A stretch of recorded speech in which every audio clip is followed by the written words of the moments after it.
Welcome to the Unchurching podcast. There's just so much more.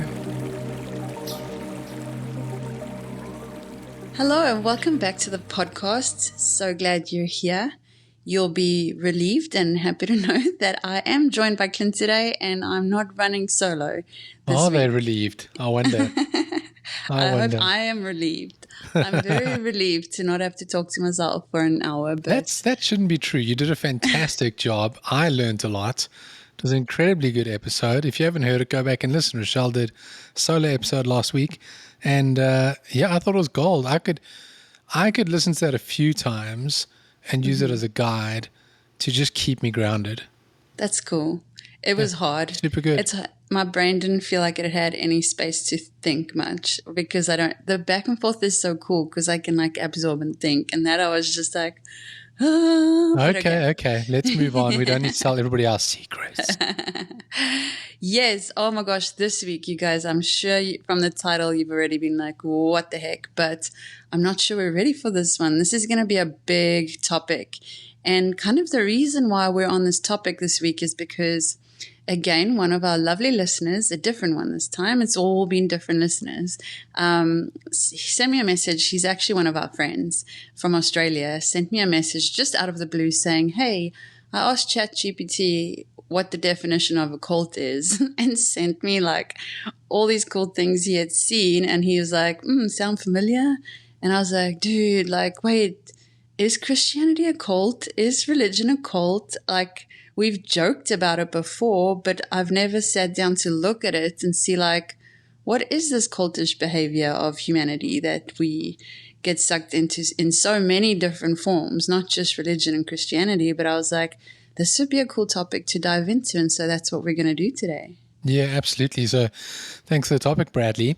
Honestly, there's a lot of stuff out there. If you just go search the interweb about church being a cult or this or that, and a lot of it's just really aggressive. Yeah. A lot of it is just really finger pointing and really negative. It just leaves a bad taste in my mouth, to be honest. Even if some of the points that are made are true, we don't want to approach it like that. We don't want to be here to bash Christianity or religion. We don't want to be here to just look at it from a perspective of, oh, well, this lines up on the cult checklist, so the church is a cult. Because we ourselves have had amazing opportunities through church, amazing opportunities to grow, amazing opportunities to learn a bunch of different things, and most importantly, albeit narrow, opportunities to connect with God. And so I just really want to stress up front that we're not here to bash Christianity or religion. We're here to look at what happens to humans inside any system when control replaces curiosity. And cults aren't always extreme groups in the woods. They can exist anywhere. And, people stop asking questions out of fear. That might sometimes be a sign that you're under a cultish behavior. And so we're not defining a cult as the church being a cult. What we're saying is that there may be cultish behavior that has crept into the church under which people are kept oppressed. And like Rachelle said, there are many areas where cultish behavior comes in. And so this episode is not to provoke anger, it's to awaken understanding. And that is something that you are going to have to keep in your mind throughout this episode. If you're triggered, if you feel hard done by whatever, you need to remember the goal here is not anger, it's freedom. Yeah. It's awakening. And so we want to empower you with discernment. That's really what we're here to do, so that you can feel freer, so that you can make conscious decisions about faith and community. Yeah. And I mean, it's not even just within the confines of religion, even outside of religion, cultish patterns exist. I've seen it in wellness spaces, we've seen it in politics, in business, even in these awakening circles where people are putting out there that they're awakening, there's a lot of interesting behaviors where I'm like, but wait, we need to, no, really, I think I said this the other day, are we just drifting back into another religion? Is the awakening community are they just creating another religion? I've had moments, dude. We've had moments where we've been like, wait, are we like just joining another cult? Not like another cult, but another cultish behavior circle. Yes. And let me just be clear. We have a beautiful community of friends who we hold dear, very, very close-knit group of like 8 to 10 people. And this is not who I'm referring to in this. Like, we have beautiful people that we trust and love, and everyone that gives each other really great space and holds space for each other. So this is not what I'm referring to, but you do cross paths with a lot of different groups and a lot of different people. And it's, So interesting you say that, though, because somewhere in this, you have to own your own humanity, right? Mm-hmm. You have to own your own peace. Is there a little bit of cultish behavior in all of us? I think there is. No, I agree. I think there is. Is there a little bit of manipulation? Is there a little bit of control? Is there a little bit of Yeah, I think there is. These are the things that we're trying to overcome. Or else, why would we need to awaken? Why would we need to become better? And so it's the great equalizer. I think the difference is when it becomes systematic, when it becomes a program. That's good. Then you start going, hang on a second. This is an organized way of executing these ill behaviors on other people. Yeah, that's true. And so what we're going to do is this week, we're going to do part 1 and part 2 because this is such an expansive topic. We're going to look at things like what defines a cult, why good people get trapped in cults or in cultish behavior or under cultish leadership, and how those patterns show up in church and spirituality. And then what we're going to dive into next week, so there is some like hopeful outcome to this conversation, is we're actually going to talk about how to rebuild faith and belong to things in your new understanding of faith and spirituality without losing yourself again. Because this has become very important to me to stay true to who I am and my sovereignty in my journey as an awakened being. And so it's going to be very exciting. I'm excited to see how this pans out. Yeah, totally. Yeah. Totally. There is this thing in us where we all want to belong. Mm-hmm. We're all just looking for this place to belong, this place to be. And I guess to some degree, the initial question comes down to, what have you sacrificed to be there? What are you sacrificing to be there? What are you sacrificing for that sense of belonging, that feeling of quote unquote community? How much of the leader are you following without him ever being or her ever being questioned? How much of that follow the leader energy in any spaces, religious or non-religious spaces, are you leaning on for the certainty of that belonging? And is that overriding your discernment? Is it overriding you actually listen to that inner voice going, hang on a second, this is taking away my freedom. This is taking away my sovereignty, which is another huge topic that Rachelle's going to get into. And so we just want to engage that curiosity again and recapture that essence that is actually the real you, which is here to discover. Yeah. I think that's one of the biggest things that I took away from walking away from the church, was like that I wasn't trusting my gut and I wasn't trusting my intuition.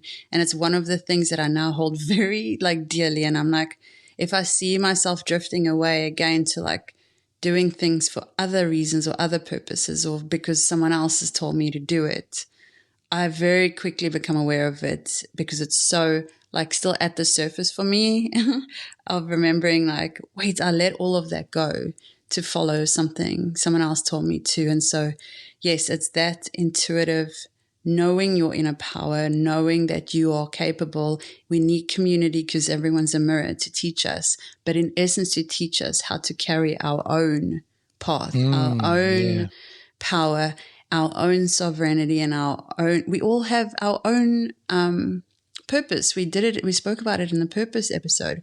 We all have very specific purposes, and it's not to be doing the same thing as each other. Yeah, that's a good point. You can leave feeling that way, feeling like kicking yourself, like you didn't listen to yourself. And I guess that's another mini disclaimer we should put out there, is don't beat yourself up during this. We're going to get into some of the reasons why we all fall for moments like this throughout our lives under cultish behavior.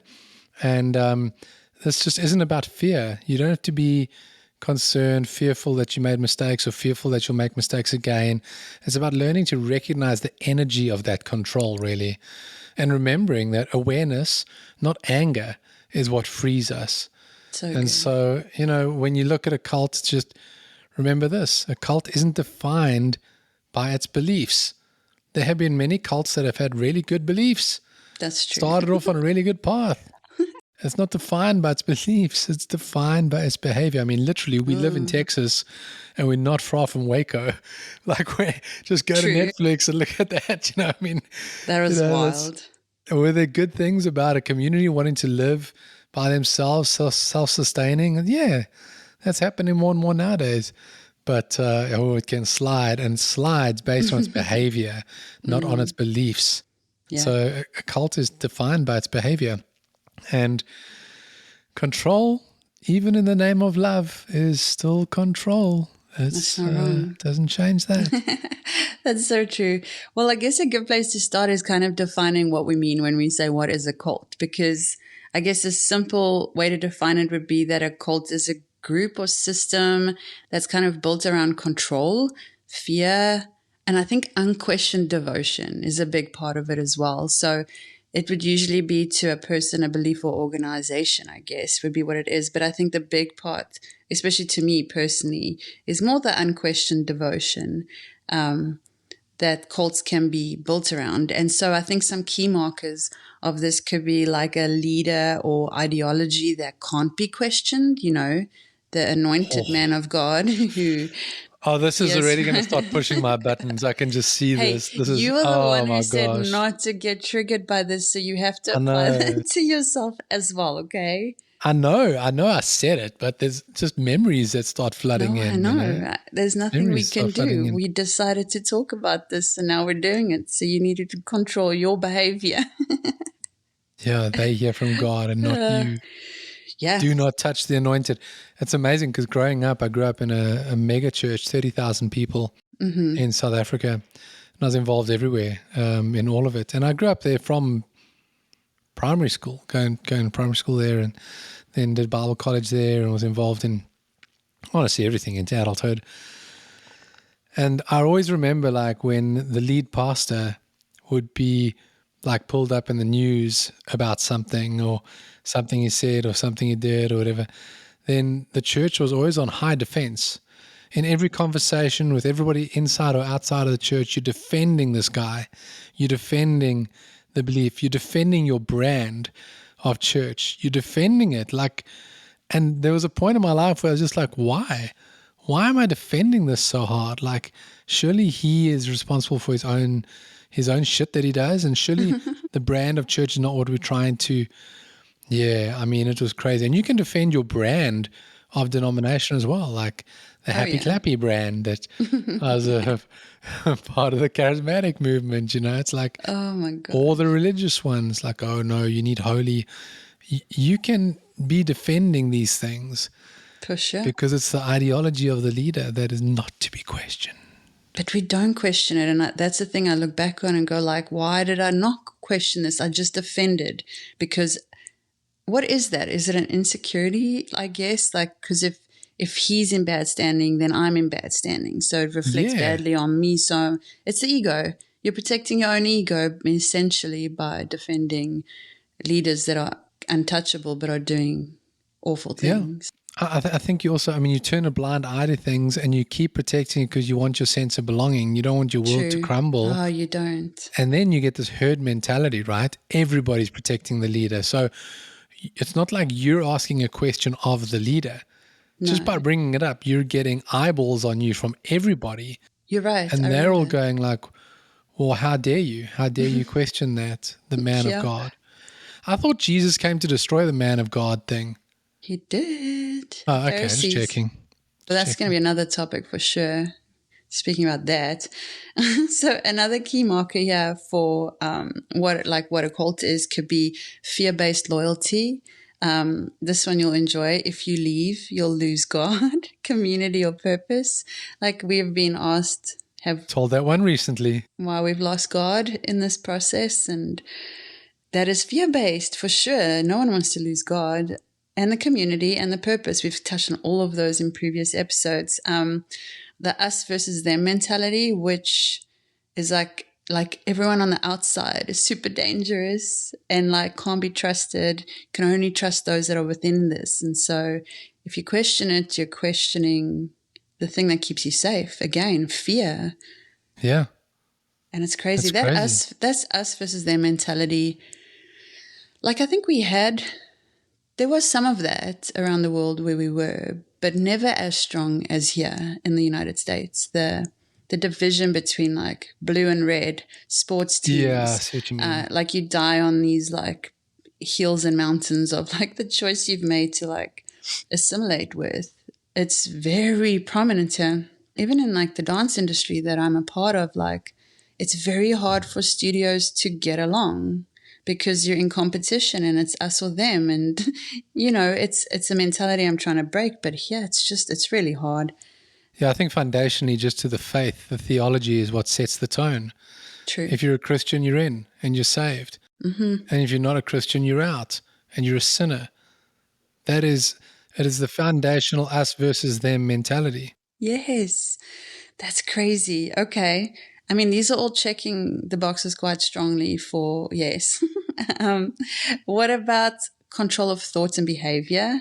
So we'll tell you what to read, what to watch, what to believe.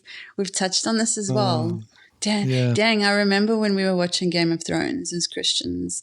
And there was church leaders from very big churches in America coming out and speaking about how detrimental it is to your faith and to God, and how disappointing, and you're separating yourself. Opening doors to darkness. The devil's going to come in. Man, I felt condemned. And this starts young. I mean, as a child, I remember breaking toys because at church they told us they were evil, like He-Man. Oh, He-Man. I took my He-Man. I had the whole castle. I had Skeletor. I had all of them. They were epic. Yes. And I broke them and because... threw them away. Yeah. Well, I didn't keep them after they were broken. No, I mean, that'd be even more insane. But I broke them. I remember taking a hammer, smashing them, really giving time to, because it was evil. Right? That's a control of thought and behavior. Yeah. Meanwhile, I shouldn't go down this road. Wait. But meanwhile, as long as you call yourself Christian and attend church, you can treat your wife however you want. Yeah. You can do business however you want. Yeah. You can slip and slide as long as you look holy on a Sunday. It's just, the double standard is insane. Yeah, it's interesting. These are all very interesting. And I'm not saying it's like that everywhere across the board, but no, I've certainly seen that a lot. Yeah, we're speaking from experience mostly. So, yeah, isolation or separation. So you got to avoid anyone who disagrees or doesn't believe what you believe. Oof. Can't hang out with those people. Yeah, sinners. And then doctrine over person. Isn't that awful? And that makes my heart sore, where it was like the rules mattered more than like the human or human well-being. Yeah, and I feel like that crept into so many conversations where you're just convincing people of the doctrine of becoming a Christian. Yeah. And you're overlooking how they're really feeling, like that empathetic space doesn't come in. Like they can be sharing the deepest thing with you and they just need you to love on them. Yeah. And you're trying to convert them. So let's just run the gauntlet real quick and put it against the church. So if we're looking at what a cult is and we go, okay, well, is your church engaging in cultish behavior or not?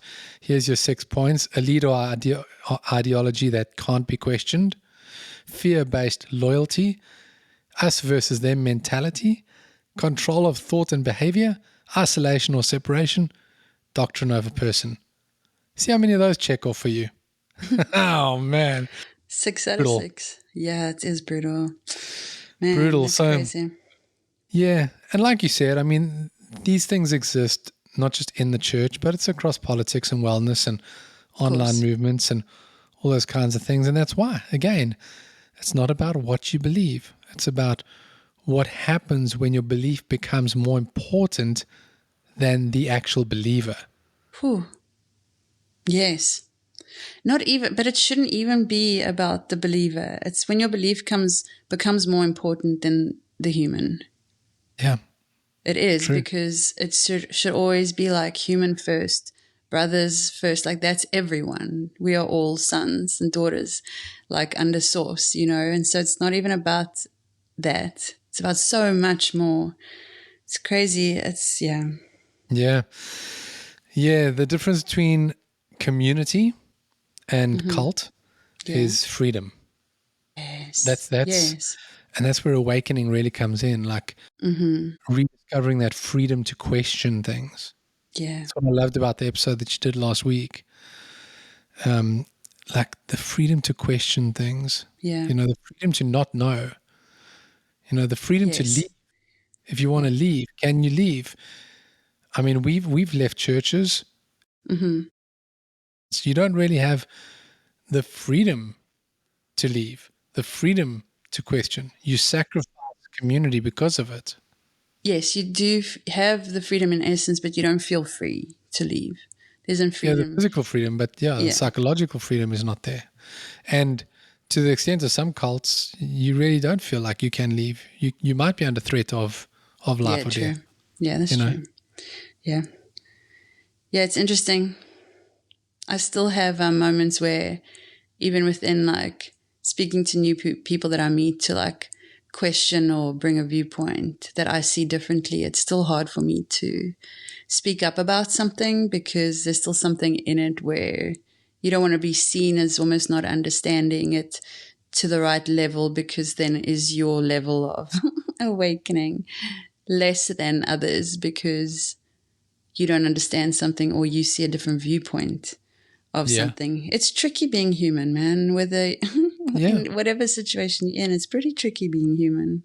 Yeah, because it's so ingrained in you to have to be agreeable. It's true. It's ingrained in you from every angle that you have to be agreeable, that it's not your unique identifiers and your freedom of thought that makes you belong. It's your ability to be agreeable and not step out of line. And that is absolutely upside down, but it's drummed into us. And when it's drummed into you by something like a church that is supposed to be a safe space, that is cultish behavior. So check this quote out. I love this. Any truth that demands blind loyalty stops being truth and becomes theater. Jeez. Dude, has the church not become theater? 100%. That's not even an opinion. It's a fact. It is a theater performance. So many people at the moment coming out saying, I enjoy going to church. Okay. Yeah, that's cool. Is that the goal? Yeah. I enjoy going to the shops. You don't, though? I do. Okay. Enjoy going. I mean, I don't lately because I can't, but I do. I enjoy going to the movies. But is the goal enjoyment? It's theater. A lot of people go to church nowadays because they enjoy the theater, the music, the lights, the camaraderie of being around. Yeah, it's a good theater. Yes, and that would be totally okay if that was what the purpose of it was. Exactly. And so I still know a lot of people who are on this awakening journey who do go to church, and there is something that they get out of it, whether it is the community or maybe the message does have some key points and elements that makes them feel good and encouraged and motivated.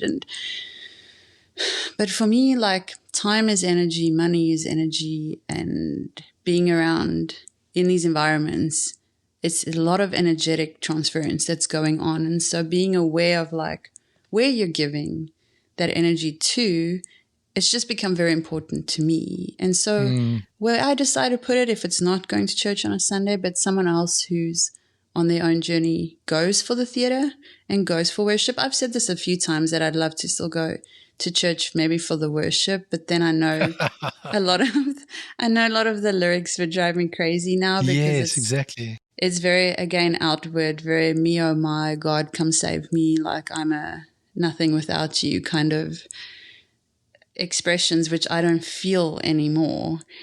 So I don't know. It's interesting. I don't think this is all just our experience and kind of our feels and thoughts around it, but everyone to their own, Yeah, and there's no judgment, honestly. No. There isn't. I mean, if you go to church, that's fine. I I thought I could do that in the beginning. I thought I could do both. I thought I could discover these truths and stay in church, but I don't know. I didn't find it possible. Most people can't find it possible for the exact reasons you mentioned, is that the language is in everything.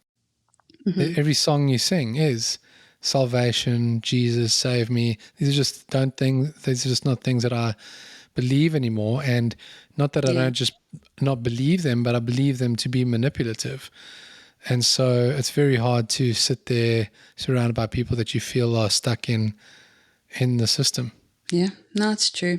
But I mean, there are so many reasons why people actually fall into these cult dynamics. Like, I don't think people don't join cults. No, I don't think anyone goes and signs up to be in a cult, essentially, because that would be crazy. I mean, maybe some people do, but that would be pretty wild. But I mean, we'd know how to do it. We could start one. We could do flyers. We did joke about starting a cult. We could do flyers. I don't have the energy for that. I know. So I don't think people join cults, but I do think people join communities that meet a need that they have. And so, like, there are very specific needs that we have as humans. I think it's that need for, like, belonging, to feel seen and part of something bigger. It's hard to get together with a group of friends consistently. It takes work from everyone. And so feeling like you belong in a community that already meets every Sunday and you don't have to put any effort into, like, who's hosting, whose house is this going to be at, who's making lunch for the day. You just nailed it. It's very convenient to build community on a Sunday morning at church and feel like we belong there, right? No, you nailed it, because it's convenience. And so think about the loop of it all, right? Like, church is created around this us versus them thing. You go to church on Sunday, you with your heathen sinner friends during the week when you're at work, right? But you have a sense of belonging that you'll never let go of. Yeah. And that actually stops you from building a sense of belonging outside of church. Sure. Because you feel like you've got it already. But the sense of belonging is based around this element of control and cultish behavior. So it's really very detrimental. It's just keeps you from being free, keeps you from discovering humans outside of that paradigm, and in turn discovering yourself outside of that paradigm.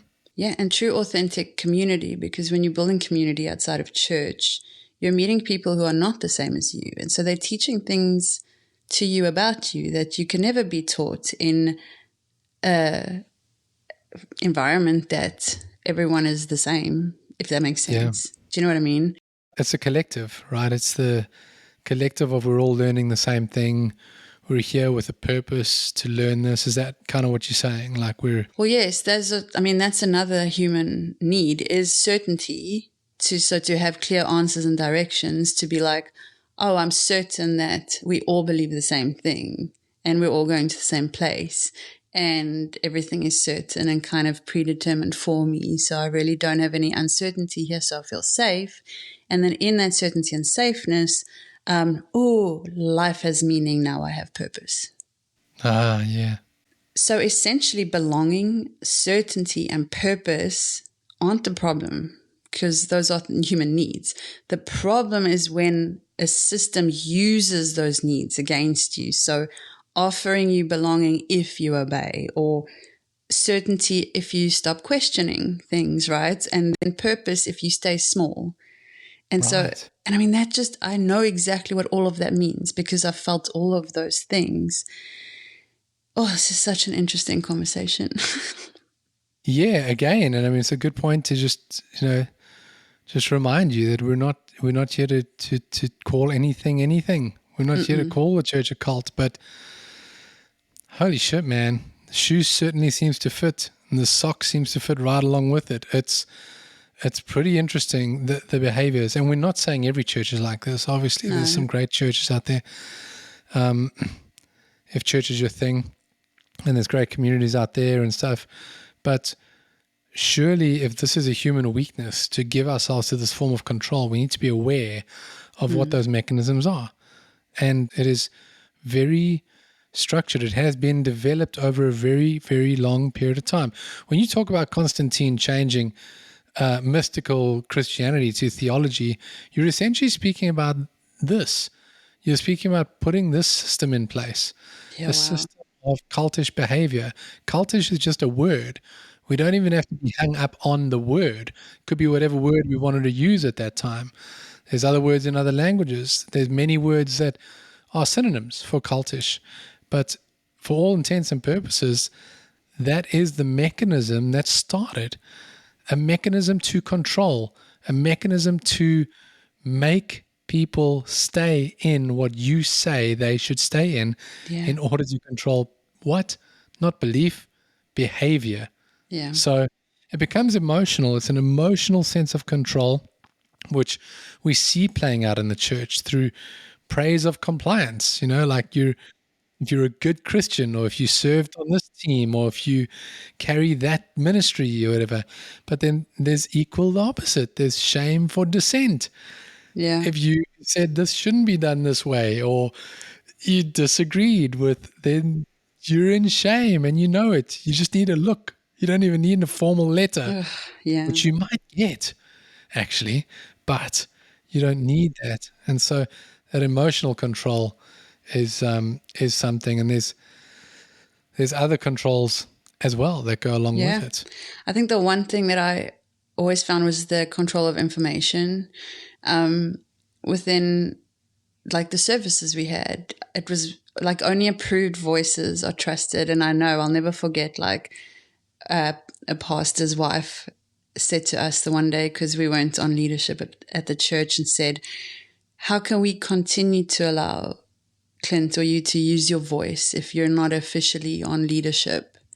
And I was like, well, that's because that's control in the mechanism, right? I remember it still said it's going to confuse people. Yes, it's going to confuse. What do you mean it's people? going to confuse? How's it going to confuse people? There's a fellow believer bringing a word that's believed to be received from God. The person is in community, is trusted enough to be in community, is trusted enough to be in your home and close friends with you. But because they don't carry the tag of a leader, they're not allowed the microphone. Yes. Oh. Well, this is why we always speak. Everything we speak about is truly from our individual experiences. Yes. Like, we're not making stuff up and trying to make it fit. No. This is really what we've been through. And it's crazy. There's memories and imagery that comes up in my mind. And we have to do a very good job of not exposing names and people. No, that's not our purpose. And places. Yeah. And I'm proud of us for that, because it's not easy. Another one that I just thought of that we had a lot of was obviously behavior control. Like, you're not allowed to wear your scarf with the skull and crossbones on it. Yeah, how you dress, who's in relationship with who, like being on time for meetings. Who's in relationship with who? Oh my gosh.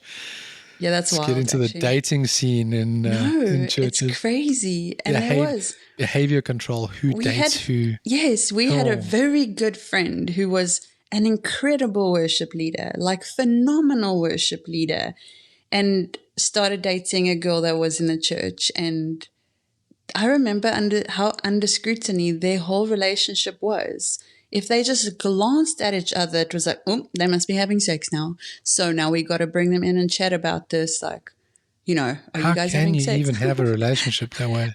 I do. It was hardcore, man. I remember how controlling relationships were in church. I'm so glad I was married at that point, honestly. I know. And the funny thing is that when that control comes in, the behavior actually just gets worse. Expand. Well, I wanted to say get worse. I don't really want to say gets worse, because a lot of what looks like gets worse gets freer. It's true. But outside of the church, when you're just your friend group and people can let loose because there's no approved leaders there. Yeah. It's very interesting. One of the things that I found really interesting about behavior came down to worship leaders. And you may have seen this in your own church, is worship leaders, because they strive to get this intimate place of writing songs or worship or such. It's almost like they deliberately self-sabotage to get to the bottom of the barrel, to feel reality in order to write songs that quote unquote bring people back to God. I noticed this. Wow. And the self-sabotage of worship leaders, you look out for that. You look at the levels of affairs with worship leaders and the level of depression and substance abuse and such with worship leaders in particular. And that is the behavior that they've adopted in order to perform correctly. Yeah. Well, because that's what artists do, you know. A lot of artists do that in society in general. Like, it is tapping into the emotions and the feels of everything. But they're also getting experiences from real life. I know. So they're experiencing real life as they discover real life, and they're writing from that place. These guys are deliberately having to, in a secluded space away from real lives, take themselves there. Yeah. No, it's crazy. It's not living. And they're constantly living under this fear of control. I mean, a lot of people, this is one of the cultish mechanisms, is this fear of control. Yeah, always. It's like consequences for leaving or disagreeing. We've said it already, but you just you are not allowed. You are not allowed to do that. That hasn't come out in a while in an episode. Yeah. So, yeah, I mean, I was told that doubt was rebellion. Sure. You know, like you can't have doubt. Your surety is in God. Yeah. You can't have doubt. Yeah. Now I see doubt as like sacred curiosity. Exactly what I spoke about last week. The not knowing. It's not doubt. It's this not knowing, because things are mystical and there has to be space for curiosity. So how can we not have doubt? I know. But you're punished for doubt. And it's like doubting Thomas. Doubting Thomas. It's true. It's like, are you serious? Like, the guy was honest, owned up, said, I don't know. I'm fucking lost, dude. You just walked through a wall. You were dead like a few days ago. That's true. You're here. I doubt this is real, and the only way I'll believe it is if I can actually physically have some evidence, please, if you don't mind. I don't think Jesus was offended. No, and what's really funny on that note is I'm reading Gnostic Gospels right now, and Thomas is one of them. How dare you? You're not allowed to. Yeah, but I am, because I am sovereign and curious.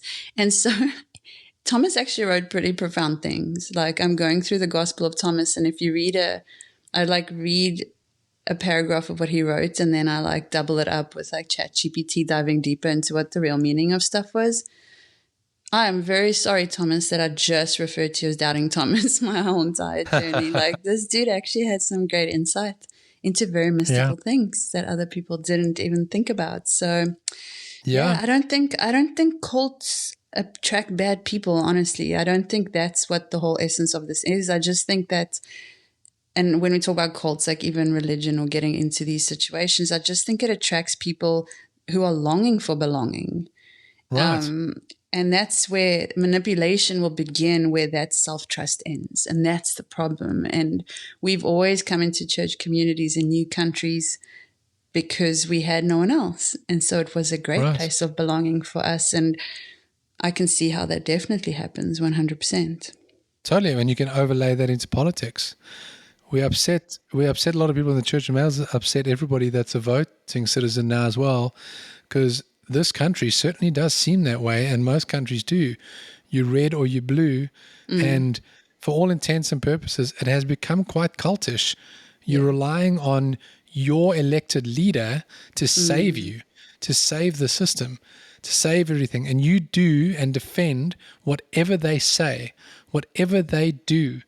This is the quandary of awakening at the moment with politics, is that people are starting to go, hang on a second, that's not right. Why'd you make that decision? That's not the way we should be treating people. And it's not a Democratic or Republican thing. It's a matter of going, wait a minute, I need some self-trust in this because I'm getting manipulated. Yeah. I'm getting manipulated. Yeah. And that is cultish behavior. True, it's everywhere. We have this condition. And so diving into this, when we started looking into doing this episode, like, and seeing the psychology behind it, there's really three themes that jumped out at me, like, speaking about this. And The first one is called authority obedience, and it was in a Milgram study, which really talks about people following authority, especially when it claims divine backing. Always. Like, that's the biggest pull. It's why the church has so much power. It's why the church is getting away with being a nonprofit business, essentially, because it's divine and you cannot come against the divine, you know. It's not weakness, it's conditioning. We've literally been trained to trust authority more than intuition in this day and age. The second thing that I found was group pressure. This was another study done as well, where people just conform to the group to belong. Literally, like there's no other reasoning for it. So, my goodness, that's it. I just need to feel belonging. I need to feel like I fit in. And even if you've ever like nodded amen to something you didn't believe, you've literally felt this and you've literally done this. And I've literally done that a million times. I think just being like, yeah, amen. Whatever you said, I didn't really even get it. And I wasn't really listening. I was dozing off, but amen. And then it's the forceful conforming, right? It's like the preacher from the stage going, amen. And you have to repeat it. Well, this side's not awake. Let me go to this side. Little passive aggressive nudge in there. Amen. Amen, brother. Great. Yeah, Did you actually think about what he said? Did you actually process that for yourself? Do you actually agree with what he said? You're just amening. What about the clothes you're wearing? What about the Bible you're carrying? What about everything? What about the way you treat each other? How are you, my brother? Do you say that around the water cooler at work? How are you, my brother? God is good. Now, some do. No, maybe. Some do. I think that's just Nothing a level of wrong with indoctrination, honestly. It's not normal, guys.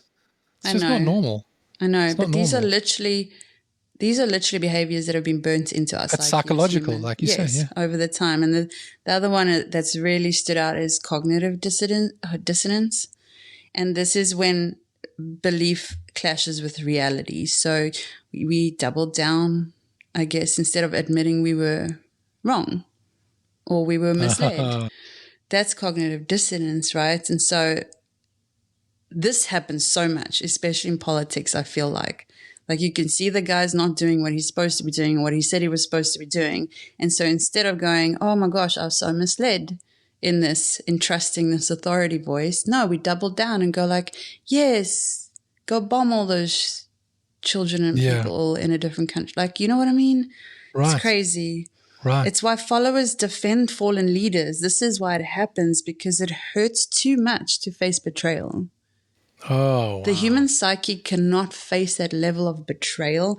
And so when you've linked and given your everything to something, you'd rather defend that and because fall the along harder with you it. buy in, the more committed you are, the more you've tied your psyche to it. Yeah. Dude, I mean, you know, we were there. Politically, we were there, you know, like buying into one particular candidate, everything they believed is going to be the same when it came to America. It's just so American. I've got friends who are there that I can't speak to anymore because everything is about this. Everything is about that. And the reality is that they are so fearful of this leader that they voted for that they have flags and stickers and all the paraphernalia Doubling down. double down on it, that they're so fearful that they were wrong, that they didn't trust their instinct, that they have crossed the line of not being able to step out of it. How much more with your church? How much more with your pastor? How much more with your denomination? How much more with your belief as a Christian? Yeah. Are you willing to accept that there's truth in other faiths? That there's truth in other beliefs? Are you willing to cross that threshold of cognitive dissonance and go, you know what? The reality is that there are things to learn outside of this belief system. 100%.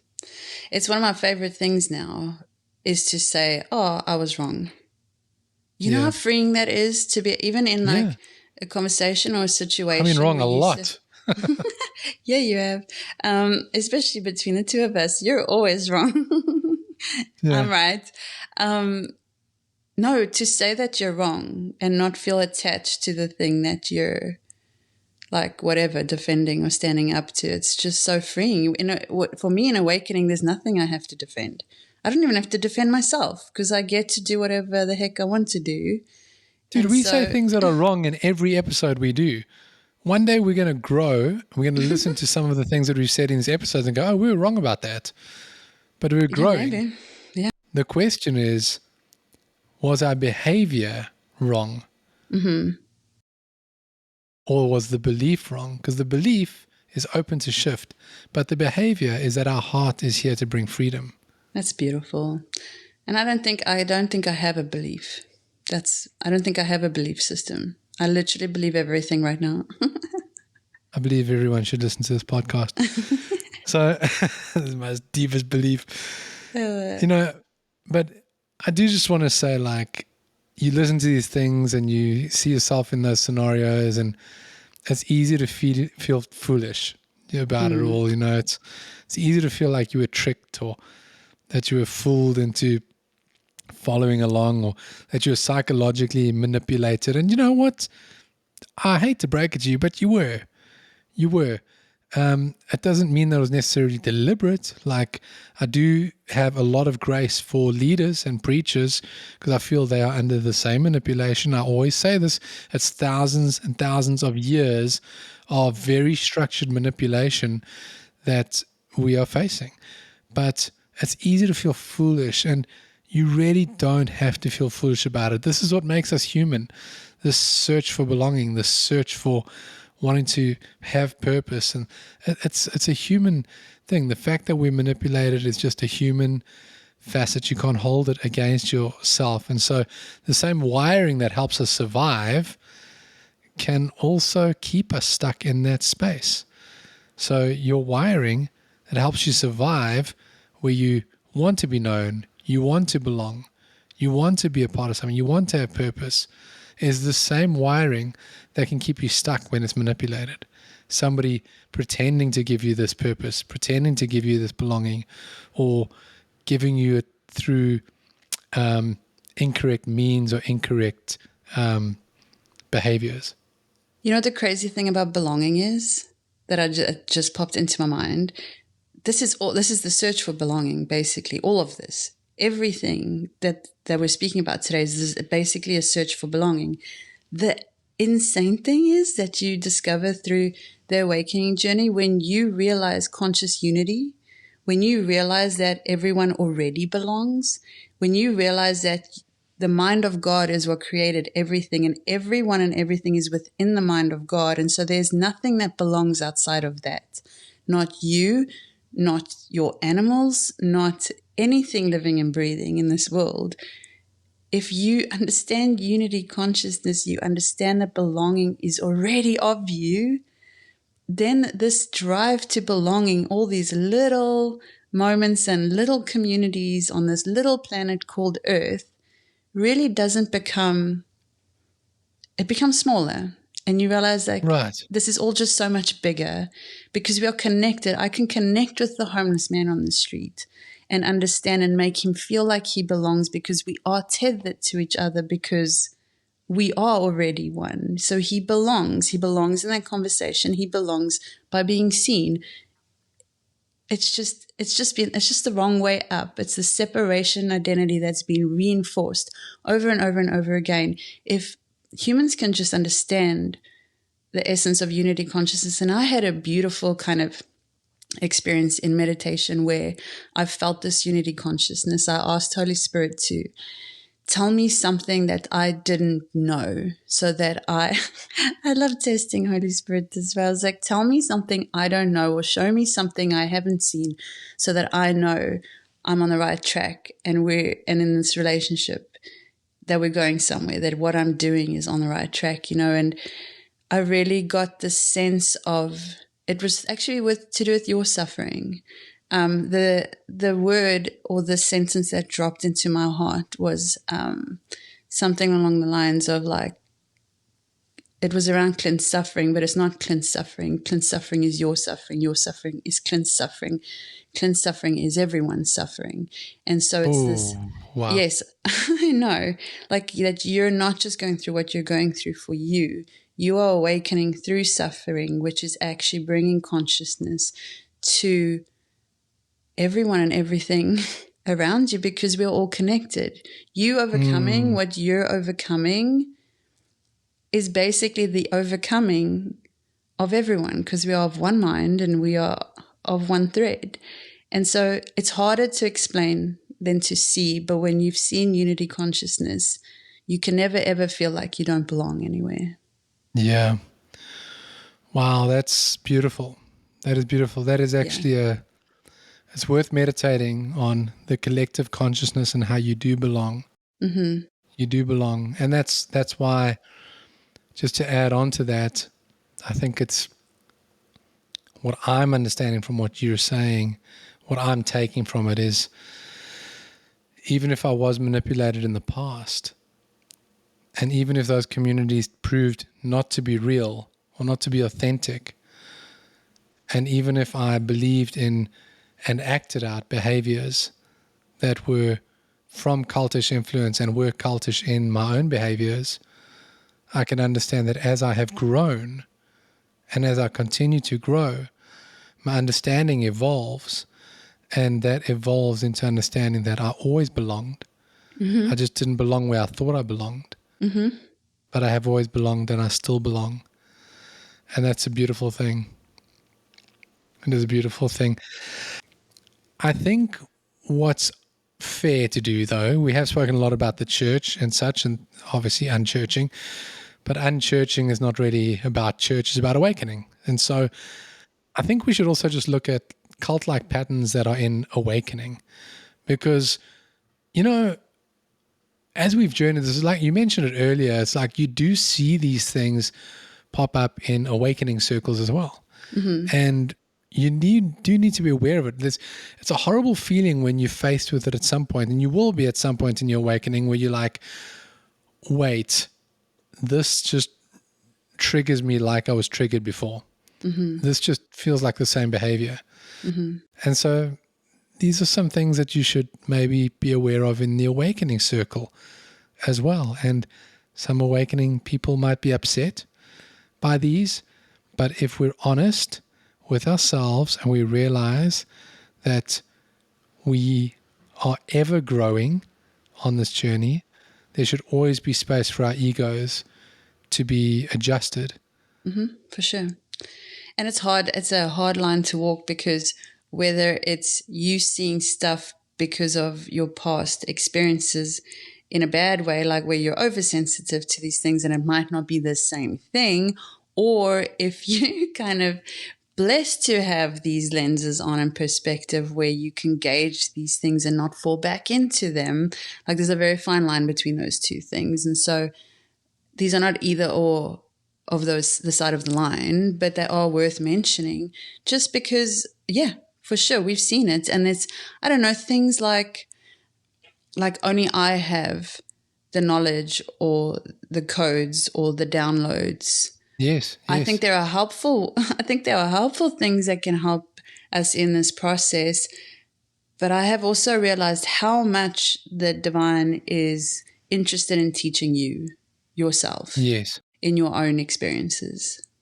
I think the real beauty of it comes when you start learning things for yourself, seeing things for yourself, and they're confirmed by other voices. Ooh, that's good. And they're confirmed by other humble voices that are on the same journey, instead of trying to follow people that are saying things and learning from them as your primary source. Interesting. Yeah. Learn for yourself. Yes. And be aware of nuggets of confirmation. Yeah. And that's why we reinforce the practices, like doing meditation, doing breathwork, doing all those things, because that's where I've gotten a lot of my insight, and reading and learning and diving deeper, like not just trusting someone who has all the answers again to tell you what to do.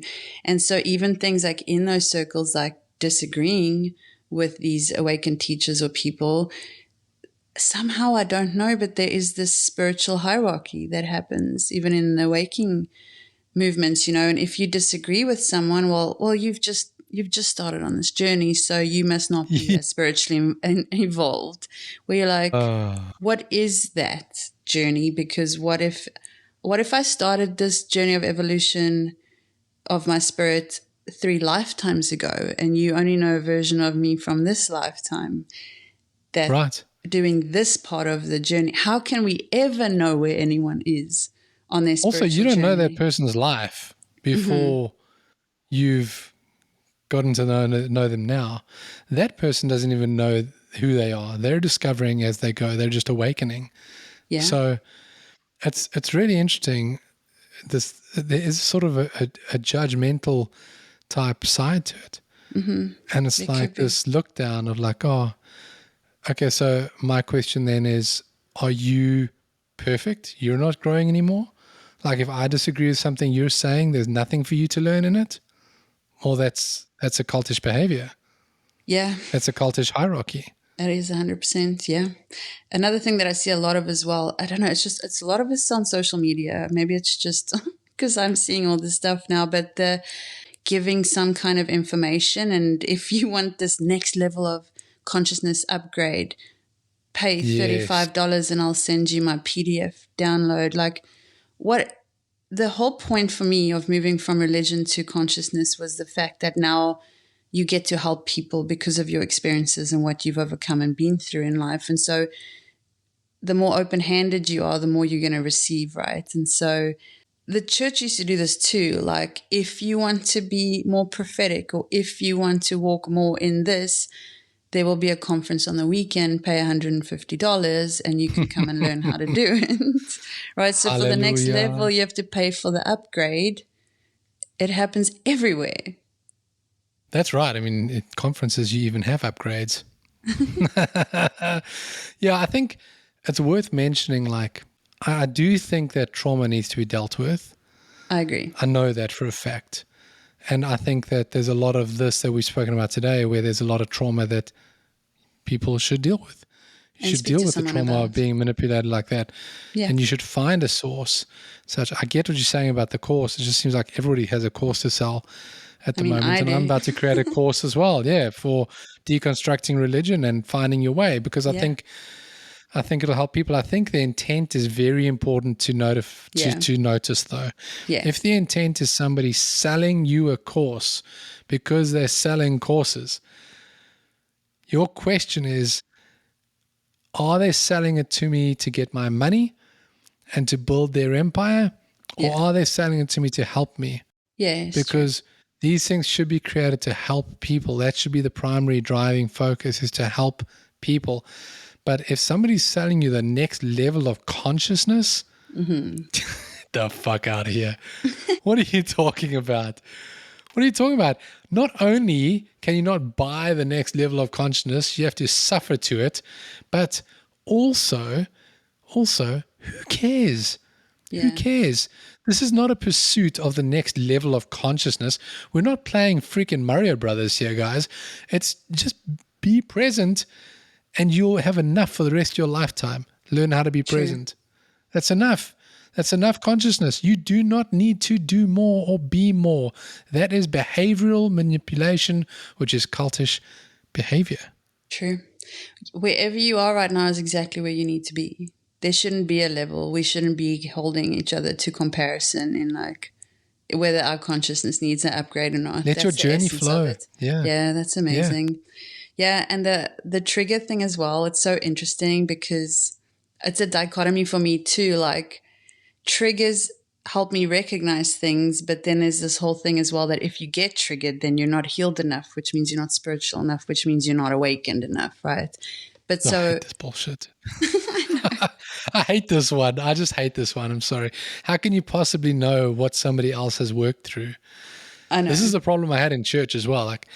Like pastor knows what God is saying for you because he prayed for you once on a Monday night. Who's praying for you more, him or you? I know. Who do you think God's going to speak to more, him or you, about you? And then we have the same thing in awakening, where it's like, you don't know what I've been working through. True. You don't know where I am, my mind, my heart, all of that. I can get triggered by things for many different reasons. I can get triggered because of my culture. That's true. true. People struggle because I'm South African and I'll get like heated in conversation. but we're just passionate. We talk like that. I mean, you're talking I'm like not that upset. right now. I'm not angry. No. Yeah, exactly. No, I know. I'm just I know that. passionate about it. Doesn't mean I have to go back and heal something. It's so interesting because If you keep telling me that, I'll have to heal you. Take it easy, pal. That's very South African, bro. I think it's your awareness around it too. People get triggered and allow emotions and reactions to take over. And so in that moment, there's something there. Why are you raging into blind anger when something triggers you every day over and over again? But as soon as awareness comes in and you realize, oh, I feel this way because there's a part of me that I'm busy working towards, or I have an awareness around it. And so then triggers become really good because they point you in the right direction. That's different. And then you learn to not react, but rather to respond. And so it's just such a complex scenario. So to just understand that X equals Y, it's not fair. It's not fair to do that to people. It's just very complex. It's not fair to call it out on someone. It's not fair. No, you should not judge anyone. That's what this is about. Like, will you have triggers? Yes. Will you have to overcome them? Yes. Will you have to heal from trauma? Yes. But when it's lauded over you as something, that your behavior is not lining up, and it's lauded over you, that's cultish control. Yeah, for sure. It is. Yeah.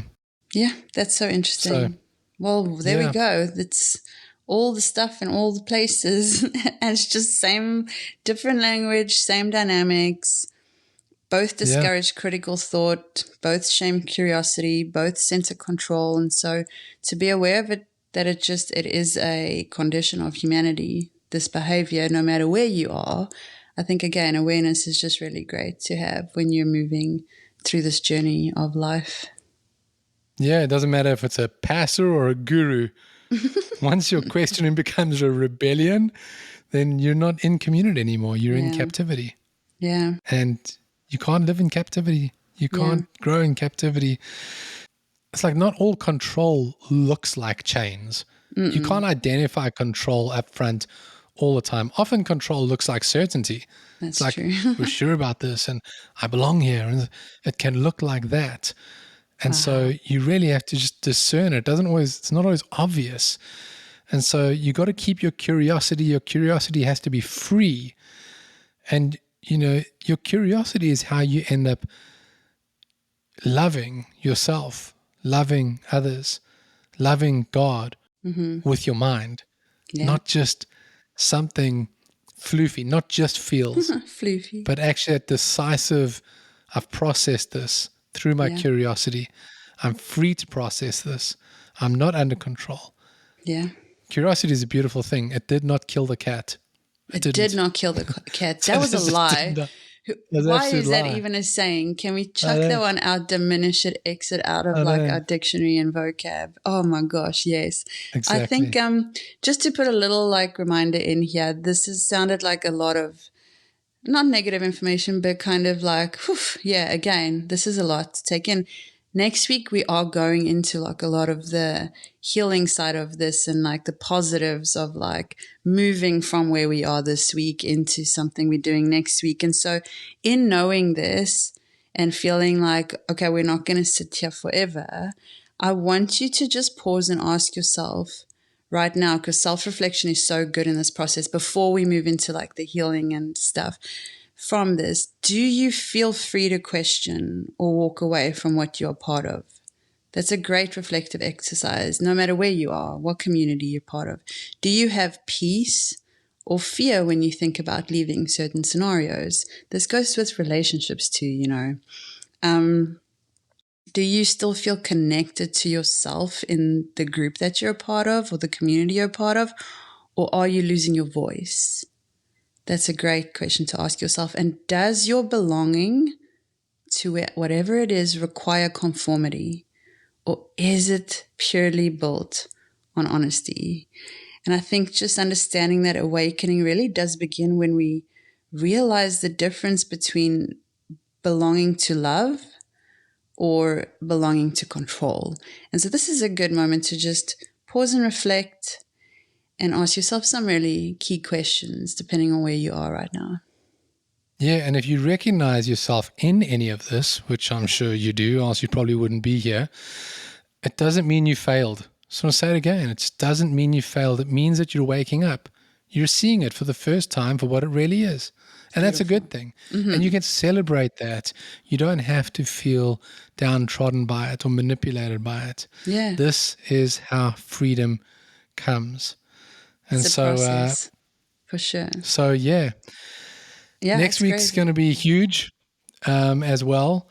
I don't think it's been particularly heavy or dark this week. I think it's probably just given you language for a lot of the things that you probably felt along the way.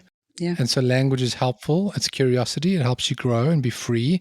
Next week, we'll talk about what freedom actually looks like and how to rebuild trust after that control and what healthy spirituality feels like and how to belong without losing yourself.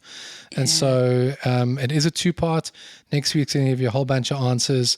Just remember these takeaways as we go, that control always thrives in fear. Freedom grows in awareness. Thanks for listening. We hope you enjoyed this episode. If you found it valuable, please share it with someone who might need it too. Remember, if you have left church or feeling you need someone to process some of these thoughts with, you can book a 15-minute discovery call on our website. You can also discover more of our mentorship programs and how I can help you through the void, bridging from what was to what is. Visit unchurchingpodcast.com and follow us on Instagram at Unchurching Podcast.